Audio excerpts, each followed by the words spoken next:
आज चर्चा होगी उत्तर प्रदेश की।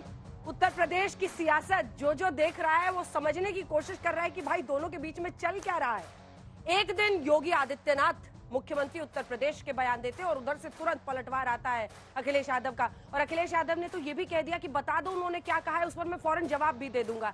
ये 10 सीटों की लड़ाई है, 10 सीटों पर उत्तर प्रदेश में उपचुनाव होना है। और एक कड़ी को समझिए, जब से फैजाबाद की सीट बीजेपी हारी है अवधेश प्रसाद के हाथों, तब से बीजेपी को लग रहा है कि जिस सीट को अवधेश प्रसाद ने छोड़ा है सांसद बनने का फैजाबाद के लिए, उस मिल्कीपुर सीट पर हराकर हम समाजवादी पार्टी से लोकसभा चुनावों का बदला ले सकते हैं। सोचिए कि मिल्कीपुर सीट पर खुद योगी आदित्यनाथ मोर्चा संभाल रहे हैं और एक के बाद एक, चाहे वो बुलडोजर की लड़ाई हो या फिर उसके बाद मठाधीशों की लड़ाई हो, माफिया हो, जो बदजुबानी दोनों तरफ से हो रही है। पहले आपको जल्दी से सुना देते हैं इस रिपोर्ट के जरिए।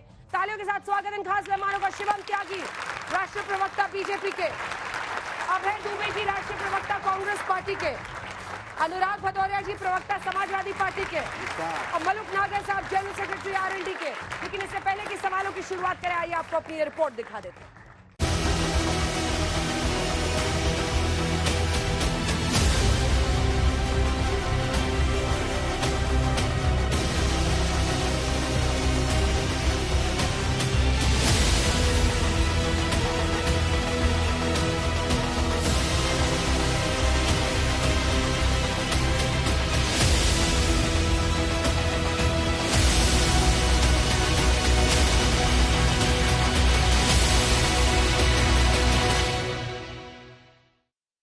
बबुआ अपने घर के बाहर नहीं निकलता था।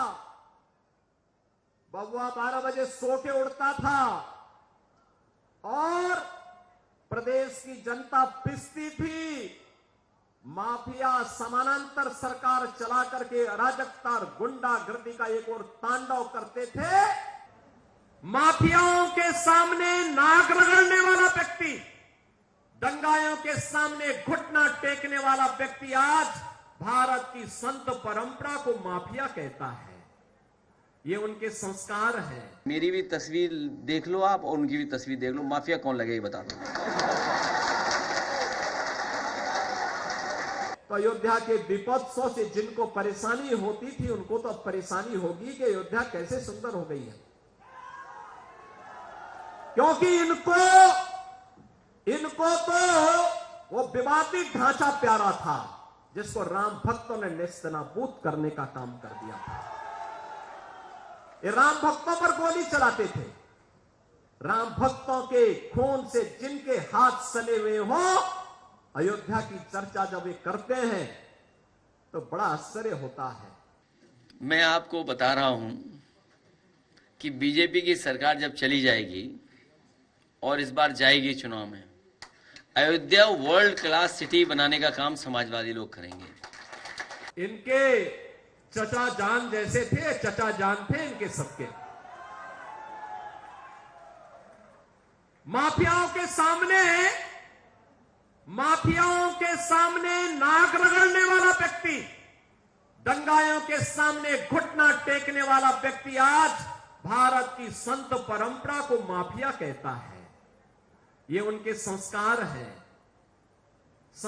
हैं और इसीलिए मैंने कहा ना, जैसे लगता है औरंगजेब की आत्मा इन लोगों के अंदर घुस गई है और फिर से इनको हिंदू विरोधी आचरण के लिए उनको फिर से प्रोत्साहित कर रही है। समाजवादियों ने और खासकर मैंने कभी किसी संत, किसी अपने महंत, किसी सन्यासी के बारे में कुछ नहीं कहा।